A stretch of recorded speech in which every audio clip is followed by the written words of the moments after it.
and welcome to Hopeful Conversations, brought to you by Robbie's Hope Foundation. I am your host, Kari Eckert. Joining us today is author Stacy Schaffer, who wrote With Love from a Children's Therapist, which takes readers on a deeply personal and professional journey through trauma, resilience, and healing. Stacy, thank you so much for joining us today on Hopeful Conversations. Yes, thank you for having me. I'm so excited to be here. So you're a survivor from and a child and youth therapist with more than 20 years of experience. Obviously, you've learned quite a bit, and I learned quite a bit about you from your book. But your cover has the hashtag lessons I have learned along the way. What do you feel like is the biggest lesson you have learned in all of your experience?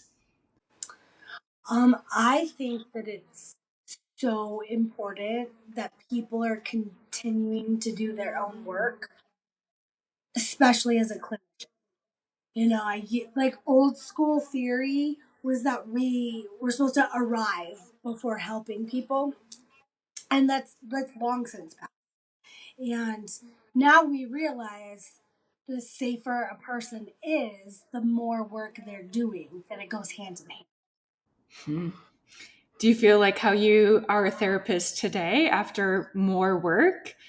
Maybe you're a better therapist than you were in the first few years of your practice? Oh, hands down. Hands down. I still meet with my own therapist, Melissa, and sometimes clients will say to me, "Do you think I'm crazy because I'm in counseling?" And I'm like, "Are you kidding? You have a grand therapist.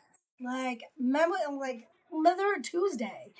And so I think it helps to be more authentically grounded in yourself, which then gives other people opportunity to be grounded. Yeah.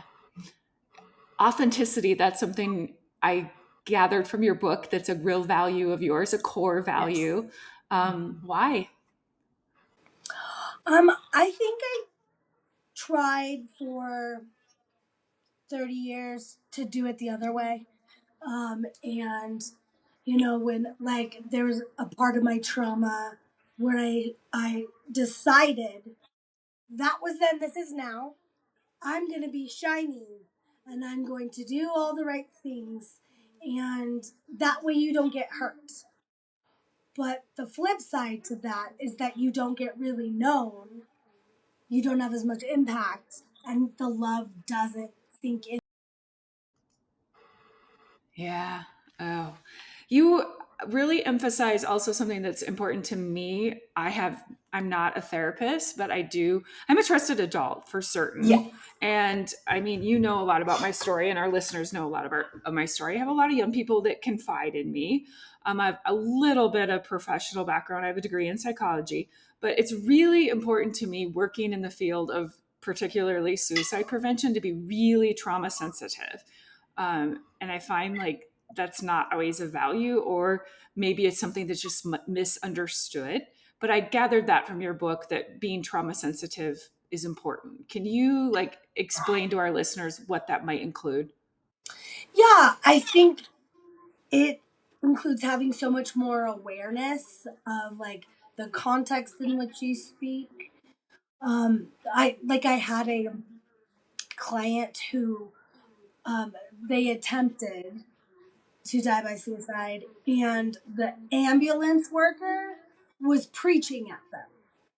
And I was like, and they were telling me about how it was making it so much worse. And I was like, okay. Like, and I thought about tracking that down, but I didn't know if there's a possibility to do that. But we had a good conversation about, like the sensitivity required around this issue is utmost important. Like you could do more damage if you do not have sensitivity to the language and have awareness of the person in front of you. Yeah, yeah.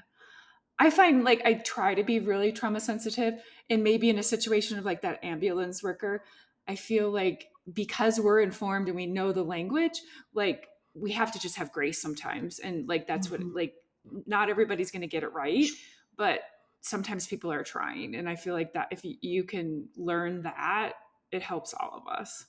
Oh, for sure. Yeah, like no one's gonna hit it right on the mark.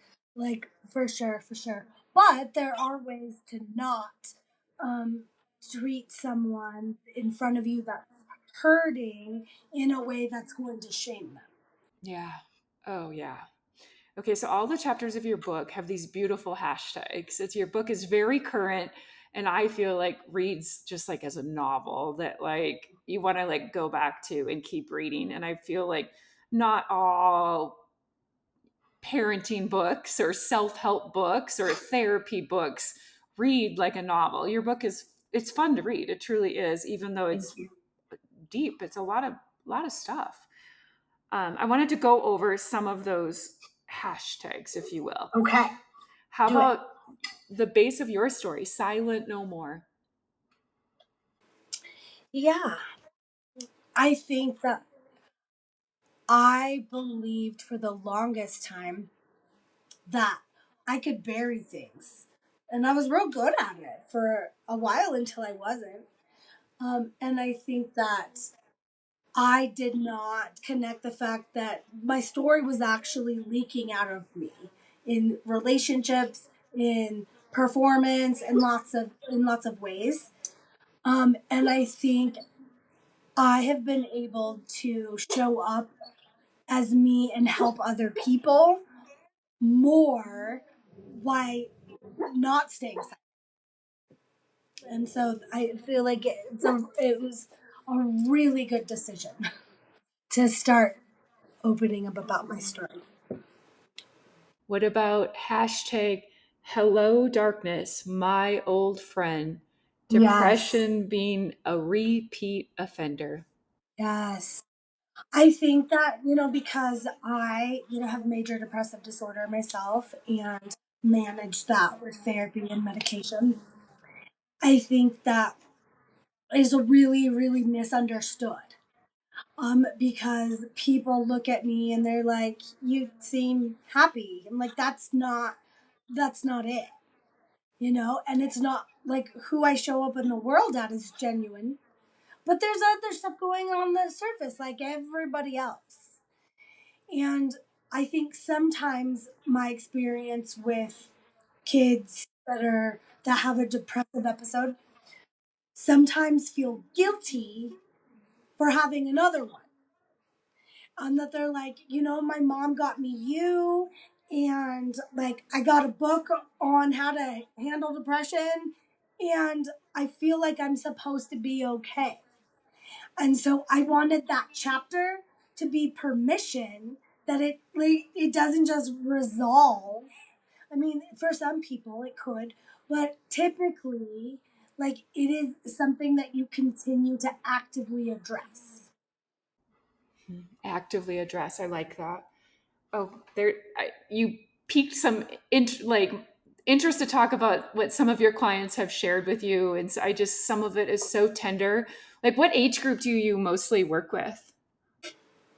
I would say the middle school and high schoolers are like the meat, which is why like I was so excited to connect with you because I hear about Robbie's Hope all the time. Like, yeah, and so they're like, yeah, Robbie's Hope Blake came to my school, and I'm like, I want to meet with them so bad, and so I literally gasped out loud, because I know the impact on our community. We're in the same community. And so my office is closest to A West. And so I would say the meat of my caseload are like I really love tweens. I think they're hilarious. The tween to like high school range, but I see like ages 3 to 30. Do you feel like parents of those wonderful young people? How do they feel? Do you have much interaction with them? I mean, you wrote a book for them potentially. Um, do they feel in the Yeah. weeds? Do they feel capable? Are they scared? Do they? Like in relation to suicidality, yeah, I feel like um suicidality is really misunderstood, which and a lot of times parents will come to me feeling like they somehow failed. And I'm like, that's not it.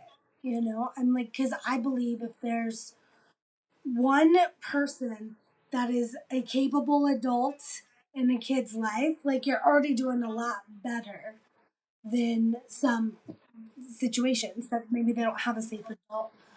So I think parents often come to me worried that they've messed up their kid. And I'm like, your kid is being raised by humans. And so there's a margin of error there. And so I often find parents are so eager to want to know what to do. They're like, there's this kid that I love, and why are they sad? Oh, there's so many issues. It's such a strange time. It's 2025.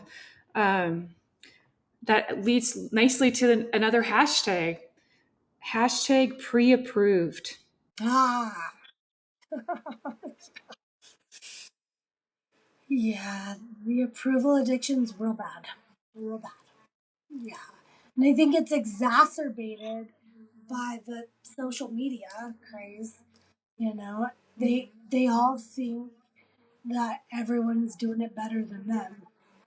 And adults think that too, because we see, people's highlight reels. And so I think that's like historically been a tricky thing for adolescents, right? But I think that it is more complicated now because of social.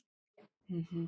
I appreciate that you brought adults into that equation because part of like the former question of parenting and like if as a parent dealing with suicidality, I did not have that experience. Robbie, his suicide was sadly um, I mean, I don't really even have the word 7 years later, but unexpected. And I do Sure. believe that there probably was a sign or a symptom or a clue that was missed. Robbie was a bright individual. I do feel like what he struggled with was probably pretty acute, but I don't know the answers to those questions and I don't really dwell on them. But I'm wondering with that pre approved hashtag and it applying to adults as well, do you find parents are more open to share with one another? Maybe they don't do it in a trauma sensitive way, or are they just handling that their child is struggling completely alone? Yeah. I think I personally have a special heartbeat for the shiny kid. Because I was a shiny kid.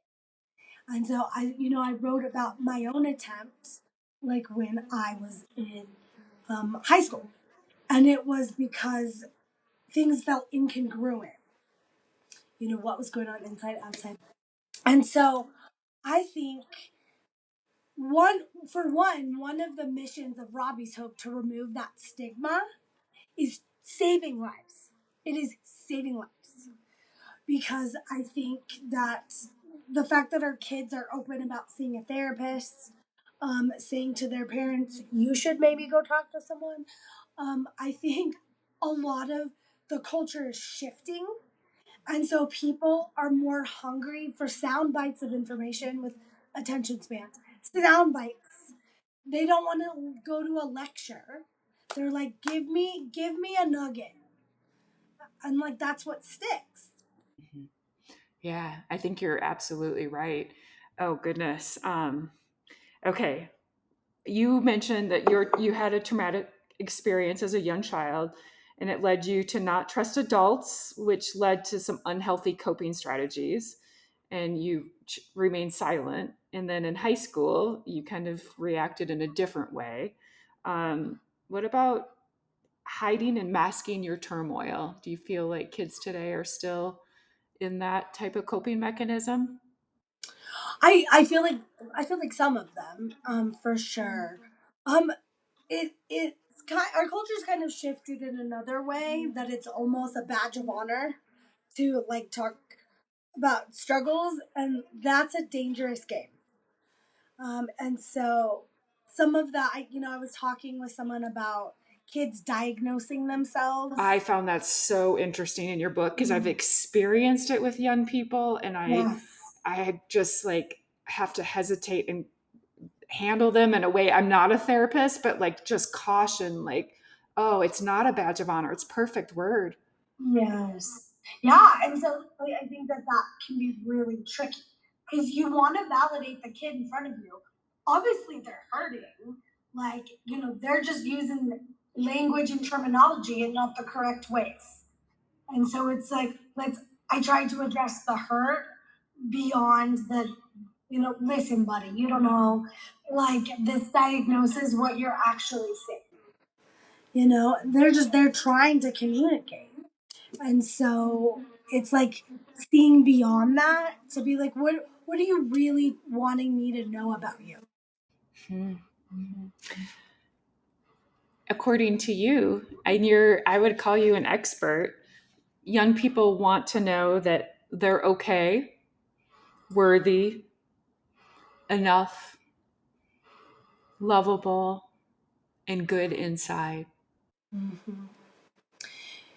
Yeah, and adults do too, right? Like we want the same things, and so that's like one of my soapbox issues is when we say kids are resilient. Okay, but what are the adults in counseling talking about? Their childhood. And so, why don't we give them the skills in between that gap of time so that they're not struggling with those worth questions as long? It doesn't mean like there's not going to be challenges in adult life, but why do we like give them the skills as opposed to it being a cop out to be like their kids are fine because the kids aren't fine. You hear it all the time. Kids are Yes, resilient. Oh, not fine. what's like? What are some skills that you find kids are maybe easier to teach young people that are struggling versus maybe harder skills? Yeah, I think like the idea of journaling into their phone has been a beneficial one because like nobody wants to sit and write anymore, right? Like that's so 1990s. And so I think actually using technology to our advantage, and like something that they can lock, like even as simple as a notes app. Because I tell kids a lot because this is some weird phenomenon that happens. Something significant in their life happens the day after a session, and so they're like it was the day after, and I couldn't talk to you till the next week or 2 weeks. So I often have my clients like verbally communicate into your phone some the significant things you want to talk to me about. And I also want you to write down, even if it's not something you want to talk to me about, some of those dark moments. Because when those pass by Thursday, and you're like, I think the week was great, that issue doesn't get addressed. And so I think keeping track in even a like small soundbite way is beneficial. I like that. That's good. Is there that just using notes? And I always feel like everything we're talking about can apply to adults as well, and Oh, even for sure. people that don't have the luxury of seeing a therapist. Like you can apply these skills in your own life. What's another skill that is beneficial for? I'm going to extend it to just humans. Yeah. Well, and to that point, that's exactly why I wrote the book. Like that not everyone is going to have access. Like mental health care is a luxury. It shouldn't be, but it's a luxury. And so it is not accessible, and it's a really crazy world out there, and there's not enough of us. No, Which is why you guys are doing what you're doing so they can support each other, right? So to that end, that's a lot of why I wrote the book. I think with like coping skills, we underestimate moving our body. And I think like for me, my jam is kickboxing. I always, yeah, I always tell kids I punch bags so I don't punch people. good plan. I'm like, because you've met people. And so I think that in whatever way That doesn't mean like join a sports team, but if we can move our bodies, like a lot of these things don't get stuck as much. And I know that for me personally, I work out stuff on the bag. And so like I can notice a marked difference. So I think if we can encourage them to move in whatever way, I don't care, walk around the mall, like move your body. Yeah. Where does social media and time on your phones, like what are some coping mechanisms? I don't want to make the assumption, but humans spend a lot of time on their phone regardless of age. And I don't, there's a lot of studies about the correlation between those two things and Yeah. the mental health epidemic that our society is in. Yeah. I mean, so there's some new apps that like you can help yourself have self control. Like it shuts you off at a certain time, and I think that's a great idea. But I'm a big fan of taking phone breaks, because I think that like it's just so alluring. Like you have every like there, and it's like the meme. It's like, why do I feel bad after I stare into my box with all the world's sad information right in front of me? I don't know. It's a mystery. And so I think if we can, and as an adult, I know that to be true. Like I tell kids, I don't have TikTok because I can't be trusted because it's a bottomless pit. And so, like, I recently had to get one for the book, but I don't. I'm not on it because I know that for me it's addictive. And so, like, all of a sudden, I'll be like watching Talking Dogs, and it's like 11 o'clock at night. It is very addictive. They're designed by the same people that designed slot machines. Like, go walk through a Ugh. casino, and what kinds of addictions are you going to see? You're going to see like a lot of them all commingled together. Did you get to that part of the book about being from Vegas? Refresh my With memory. ultra neon dysregulation. Yes, a little bit. Ha! It's talk about it with us for our listeners that maybe aren't going to. Hopefully, they'll take the time to read your book. I really Yeah. recommend it. It's really good. It's Thank you for saying that. And I did my own audiobook, so you can hear me. No. Um, so I was born and raised in Vegas, which isn't my fault. Um, not a fan. But when I was little, we would at least have one friend move away, because a parent got the addiction. And so we knew like that it was like those slot machines, they got them. And yeah, it was like, so we were always like, well, then why are they doing that? You know, like it was confusing. And so being in growing up in Las Vegas, which I grew up in the suburbs, which is like any other suburb, like downtown was like Vegas, you know. I would watch it happen, you know, like people and like it. It to this day, I don't even like playing bingo, like because it just feels so manipulative to me, and I feel like that's what some of the addiction, like the vaping, like they are manipulating our kids, and it's so gross. It's so gross. it's so tough. It's so tough. So your book, we want parents to be proactive versus reactive. I feel like society is so just reactive versus proactive. I I, I remember as a before I had children, like reading what to expect when you're expecting. Right. And then I always talk about like I knew like what kindergarten was going to look like. I knew what elementary was going to look like. And then middle school and high school, like everything just changes and you become reactive versus proactive, Sure. which is really hard, really, really hard. Mm-hmm. But to be a proactive parent, like what's some things that they can do like in real time, maybe with some right language or Yeah. listening skills. I mean, I'm a big fan of knowing something significant about your child's interests, and coming alongside and asking those kind of questions. It doesn't mean you have to like it. Like currently, I like the K-pop Demon Hunter thing. Oh, okay, it like comes up several times a day, every day. That's why I went to grad school to have conversations about K-pop Demon Hunters. But I feel like I'll ask a kid, um, that's really into that.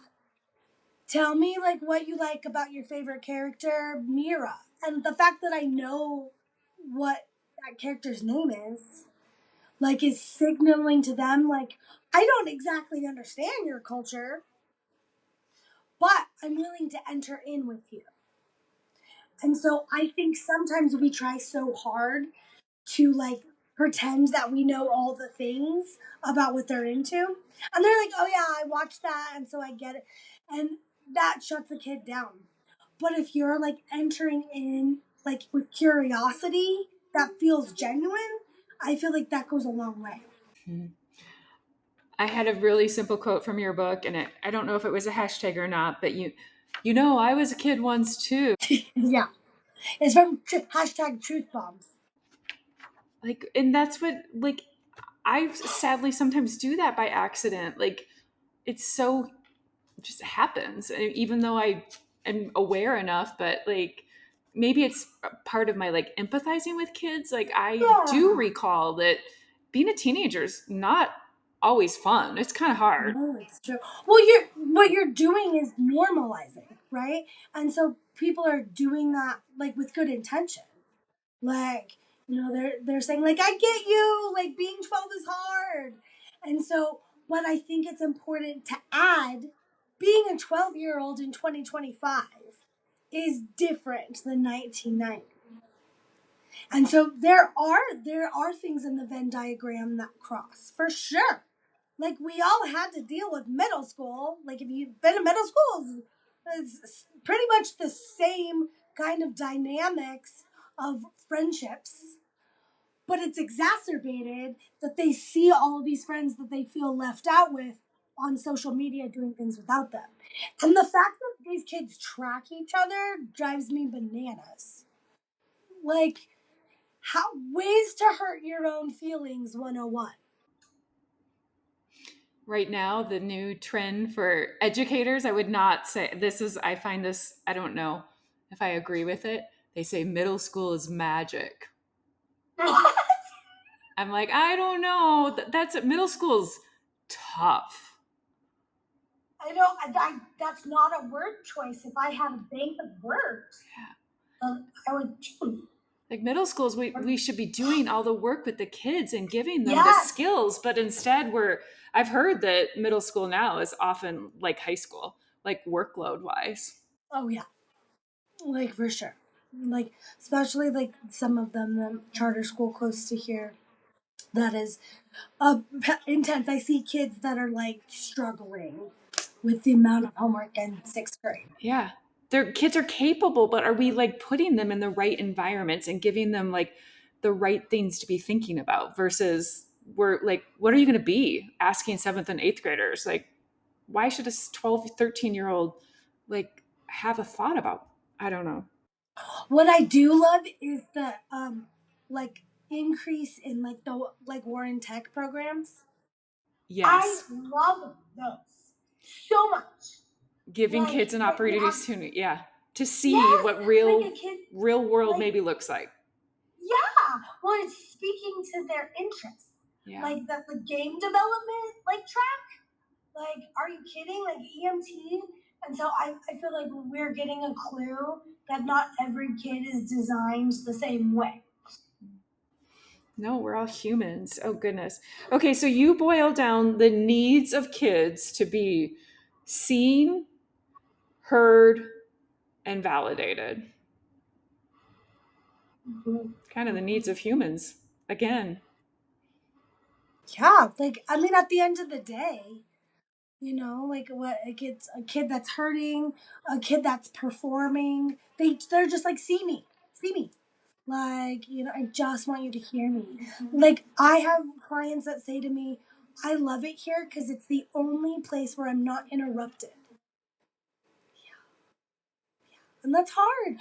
And again, I have the highest respect for parents who bring their kids to counseling. So we're this is not parent. I like that is so humbling and so brave. Also true is we're so busy. We're so busy. There's stuff going on all the time, and so it's hard to stop and hear some of those things. Like there's no fault there, but I think that it means a lot when we can. Hmm. It's the only place I feel heard.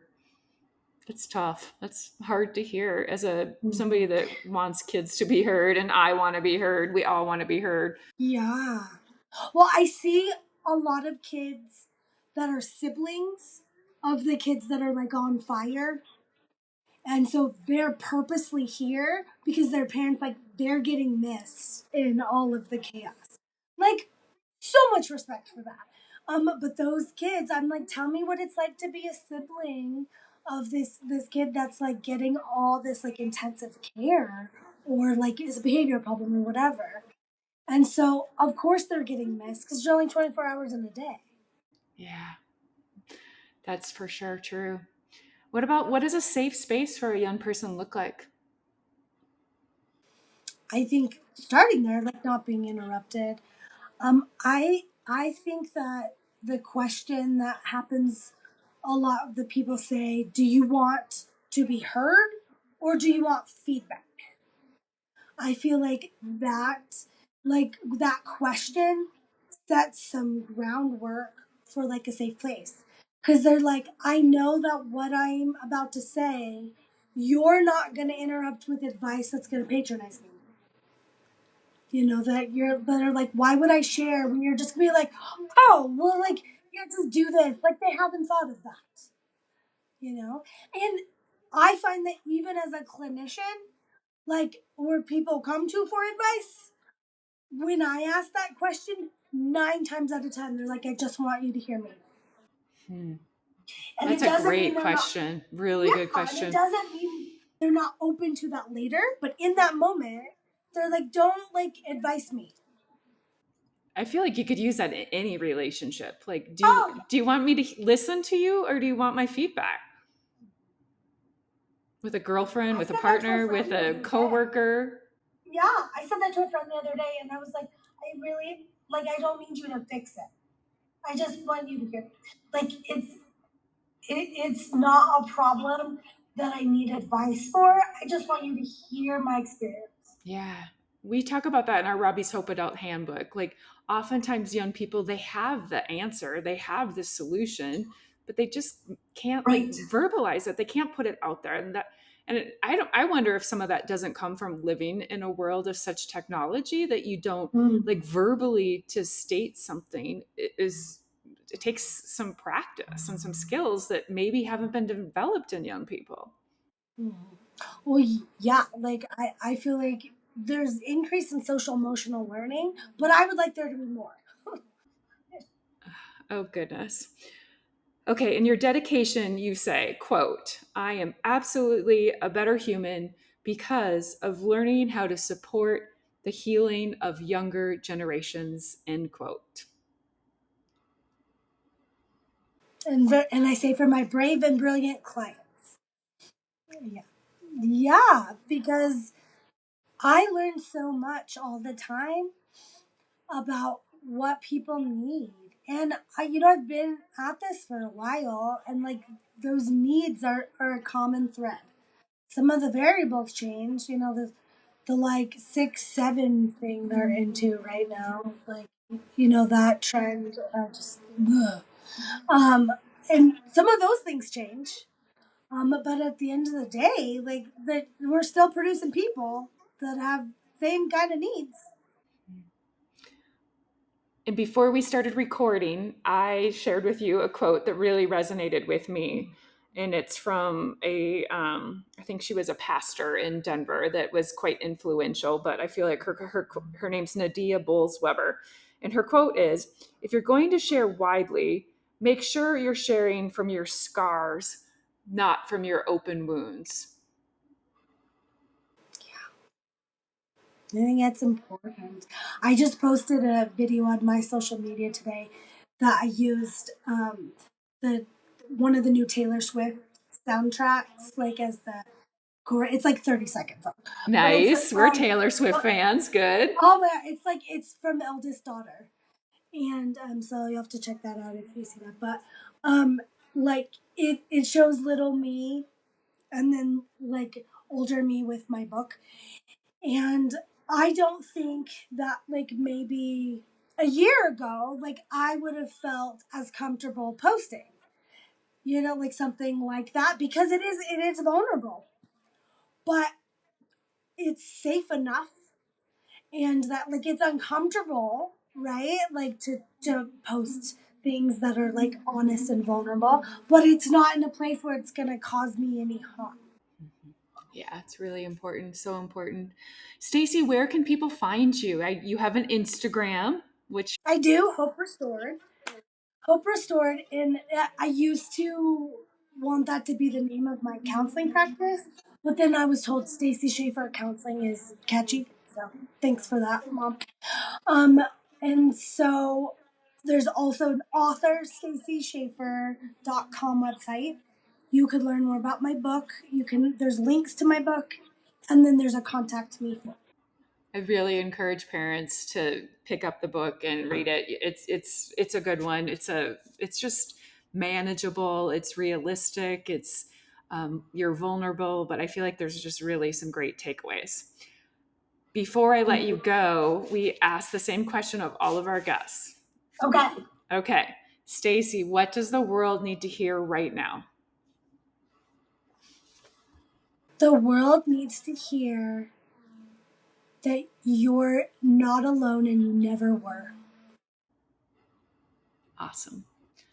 Thank you so much for your time. I have been looking forward to this conversation for a bit. Your energy is very like it's exuberant and full, and I love that young people get to experience their journey with you. They're fortunate, and to the other young people, find a great therapist like Stacy. They exist. It's not an easy process, but they do exist.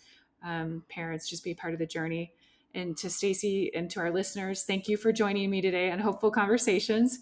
Be sure to tune into our next episode. And until then, remember, hold on, pain ends. Thanks, Stacy.